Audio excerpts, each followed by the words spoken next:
Masasabi po mga minamahal, ako po ay isang buhay na inaagnas mga minamahal. Isang gabi, nakita ko sa Facebook, nandyan na nagtanong ako, paano ka gumaling?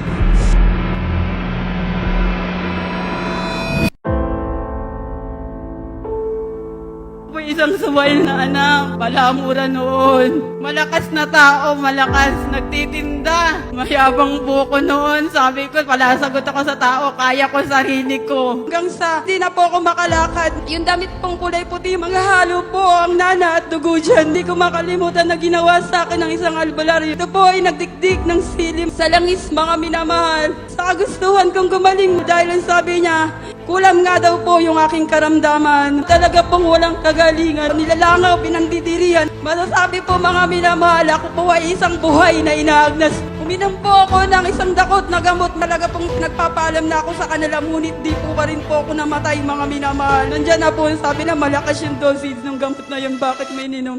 Tunay na may layunin pala ang mahal na Panginoon sa akin. Hallelujah. Nandun na yung pagtatapat ng dermatology. Ito pong karamdaman ko ay panghabang buhay. Hanggang sa iniwan na rin po ako ng aking bilabid asawa, mga minamahal. Nabot ng 11 years, mga minamahal. Masasabi mo, mga minamahal, na wala ka ng pag-asa. Hihintay mo na lang yung lagutan ka ng hininga. Ngunit tunay ang Diyos na buhay. Amen. Hallelujah. Tulungan mo akong makaalis sa ganitong kalagayan. Hallelujah. Umaraw mula nandun ako sa loob ng bahay namin. Pininig niya ang aking panalangin. Isang gabi, mga minamahal, pita ko sa Facebook, kamanghamang ang ginawa ng ating pinakamamahal na Panginoong Jesus sa kanyang buhay. Nandyan na nagtanong ako, mga minamahal, paano ka gumaling? Sabi niya dito nga daw po sa Jesus Miracle Crusade. Tunay na mga minamahal, sabi niya, buhay ang Diyos. Tunay mga Yes, minamahal. Walang tigil ang luha ko. Sabi ko, Diyos ko, ito yung sagot mo sa aking panalangin. Nakinanyaya ako ng brother na yan, yung takot lumabas, na masinagan ng ilaw, takot sa mga sasabihin ng tao dahil pinandidirihan. Alam niyo, binigyan ng kalakasan ng ating pinakamamahal na Panginoong Jesus. Salubong sa akin ng ating mga kapatiran, mga minamahal, yung pag-ibig ng ating pinakamamahal na Panginoong Jesus. Tunay sa pamamagitan ng ating mga kapatiran, mga minamahal, nakita ko mga minamahal, hindi ako pinandirihan.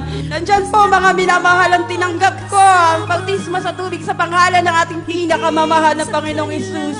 Ang takot sa tubig, mga minamahal, tunay na nabautismoan ako, mga minamahal. Lakad-lakad po ako na maayos. Yeso po, nagpupuri ako sa Panginoon. Hallelujah. Nakakakita, sumasayaw. Na matagal ko na kung hindi nadanasan. Kaya't masasabi kong buhay ang Diyos dito. Natagpuan ko ang iyong totoong banal na gawain. Dito po makikita ang himala sa himala. Purihin ka, mahal na Panginoon. Yung walang pag-asa, binigyan mo ng pag-asa, mahal na Panginoon. Kaya't hanggang dito na lang po ang pinakamataas na pagpupuri, pagduwalhati, pagdadakila at pagsamba ay naupo lamang sa ating pinakamamahal na Panginoon.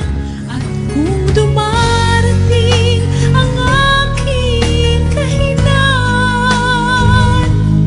ikaw, Jesus, ikaw ang aking kalakasan. Kapag ako'y nanlulumo, di mo ako binibigon. Isang tawag sa'yo, tumatatag ang puso ko.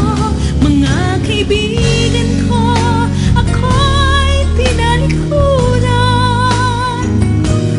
Ikaw, Jesus, ikaw ang tunay kong kaibigan.